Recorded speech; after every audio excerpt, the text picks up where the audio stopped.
Salam dostlar, hoş gördük sizleri. Bugün de istedim ki sizinle yeni bir video ile karşınıza gelim.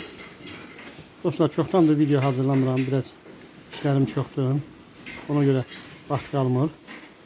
Bugün hayvanların südlerinin pulunu alan gündür.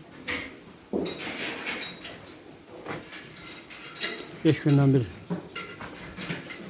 süd pulu alıram.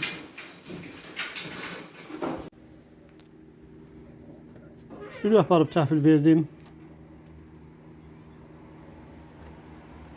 Daha sonra isə mənə bir video gəldi və mən qərara gəldim ki, bu dananı alım. Erkek danadır. Qardaş, bu erkek buzovu, dana deməyək, buzov deyək. 1050 manata, 1050 manata təklif edirdi. Və mən dostum Rəcəblə birlikdə gedib o buzova baxdıq. Qardaş qiymətdə endirim elədi. Onu götürüb gəldik. 0.15'in bagajına atıp götürüp geldik.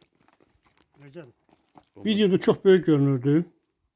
Videonu size təqdim edeyim.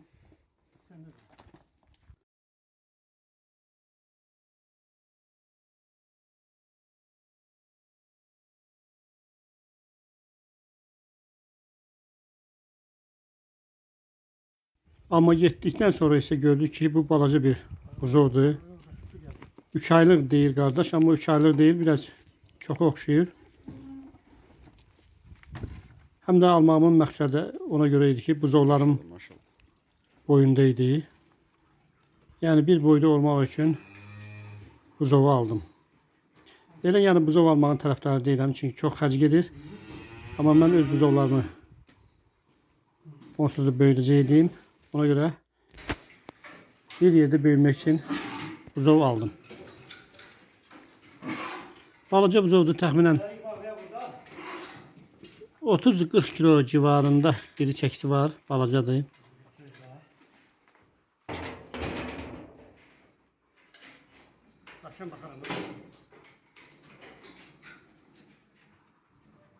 Hələlik bağlayayım bura.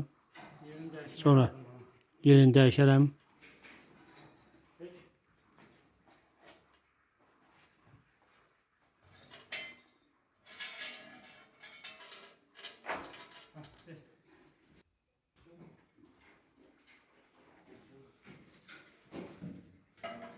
Mənim buzovlarımdan biraz balacadır. Ertesi gündə yerini dəyişdim buzovun.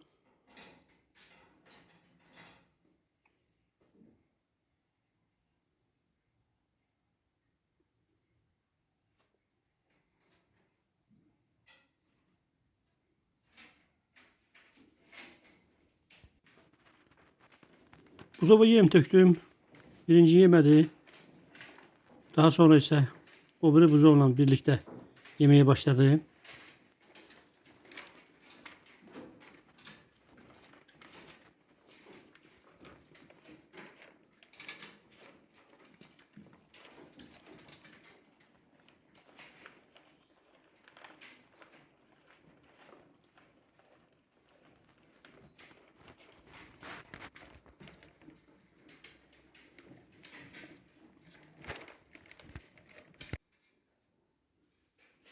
Su içmeyi de yaxşıdır.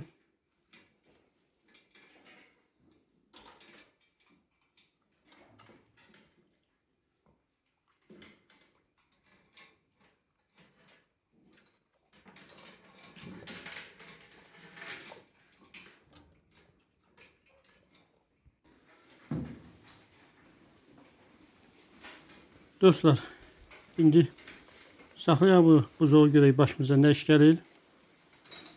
Düzdür, mənim danalarım kimi, buzovlarım kimi cins deyil. Dağla dərə qədər fərqlənir.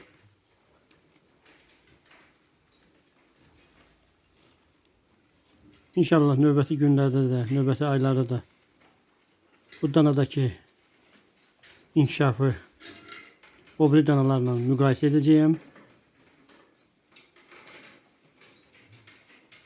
Dostlar, bir videonun da sonuna geldim. İnşallah növbəti videolarda görüşənədək.